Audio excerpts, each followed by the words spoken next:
আসলে বিভিন্ন স্থানে গণসংযোগ করেছেন হজরত পীর সাহেব চরমনায়ের মনোনীত ঢাকা ১৯ আসনের এমপি প্রার্থী। মঙ্গলবার বিকেলে বাদ আসর আশুলিয়ার চারাবাগ বাজার মসজিদ থেকে নামাজ আদায় শেষে চারাবাগ থেকে আউকপাড়া পর্যন্ত গণসংযোগ করেছেন ঢাকা ১৯ আসনের চরমনায় মনোনীত এমপি পদপ্রার্থী আলহাজ মোহাম্মদ ফারুক খান। এ সময় তিনি বিভিন্ন নেতাকর্মীদের নিয়ে এবং স্থানীয় চরমনায় নেতাদের সঙ্গে নিয়ে চারাবাগ বাজারে বাজার ব্যবসায়ীদের সাথে কুশল বিনিময় করেন ও আগামী ত্রয়োদশ জাতীয় সংসদ নির্বাচনে যাতে সকলে হাত পা খাই মার্কায় ভোট দিয়ে তাকে জয়যুক্ত করেন সেই লক্ষ্যে ভোট চান।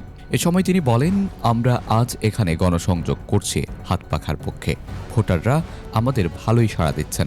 প্রতিটি ভোটারের দ্বারে দ্বারে আমরা যাচ্ছি আগামী নির্বাচনে আমাদের পক্ষে ভোট আনার জন্য ইনশাআল্লাহ। ইসলামের পক্ষে যে গণজোয়ার সৃষ্টি হয়েছে সেটি ধরে রাখার লক্ষ্যে সর্বদিক থেকে আমরা সর্বোচ্চ সহযোগিতা পাচ্ছি। Desk report, news Times.